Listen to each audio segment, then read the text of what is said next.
Good morning. This is Father Stephen Kelly from St. John's Church in Detroit, and we're continuing our series of daily morning meditations where we generally look at one or another of the lessons that are assigned for morning or evening prayer, what is known as the Daily Office Lectionary. Today for Thursday, let's pick up on this story about the golden calf and the destruction of the golden calf, that Aaron made this golden calf while Moses was up on the mountain getting the law. And so we heard at the end of the story that Moses destroyed the idol. First of all, he tossed down the tablets with the writing of by God's own hand on them with the law, and then he destroyed the idol and he ground it into powder and threw it on the water and made the people of Israel to drink the water that is now the dust of the idol. So we're going to pick up where we left off in chapter 32, beginning at verse 21. And Moses said unto Aaron, What did this people unto thee, that thou hast brought a great sin upon them? And Aaron said, Let not the anger of my Lord wax hot. Thou knowest the people, that they are set on mischief. For they said unto me, Make us gods which shall go before us.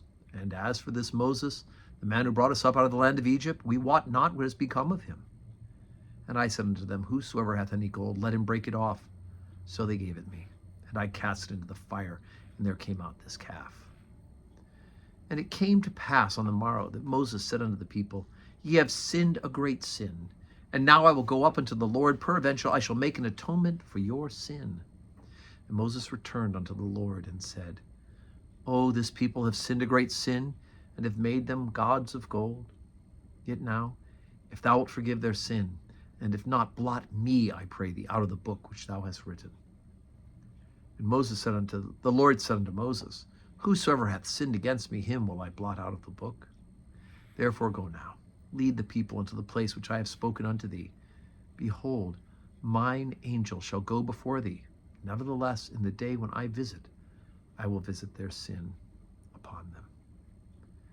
Okay, so here's Moses who goes and he intercedes on behalf of the people of Israel. And we'll see this again and again in the book of Exodus, where Moses literally has to stand kind of in the breach between the wrath of God and the people of Israel, right? And because God, the people of Israel, like I said, they keep doing terrible things and not being faithful, and yet Moses continues to intercede for them. Why wasn't Aaron punished?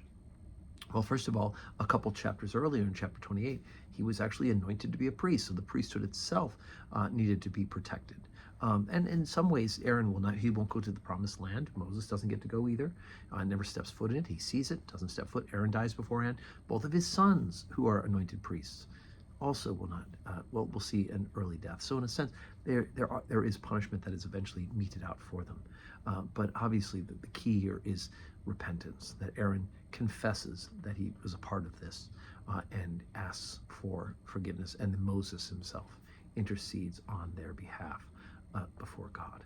Now, of course, you can read ahead in the story that God will eventually make things right. Whew. So today's Thursday, and it's a big day here in Detroit. Holy cow. Today is the draft day for the NFL, the National Football League. So things are going to be really busy around the church. We do have 9 o'clock Holy Communion today, as we usually do. 4 o'clock evening prayer is scheduled, and we'll see how chaotic it is in the neighborhood. But they're expecting upwards of 300,000 people coming down to our neighborhood for the draft, which will be down at Campus Martius, which is 2 parks, it's 8 blocks away. If that's true, if we have 300,000 people here, that's half the population of the city of Detroit in our neighborhood. So the doors will be open. We'll be welcoming people to come and see St. John's and to pray. And if you're down here, be sure to stop in and to say hello and to pray with us. But if you can't join us live, join us on the live stream. May God grant you a Thursday that is full of blessings.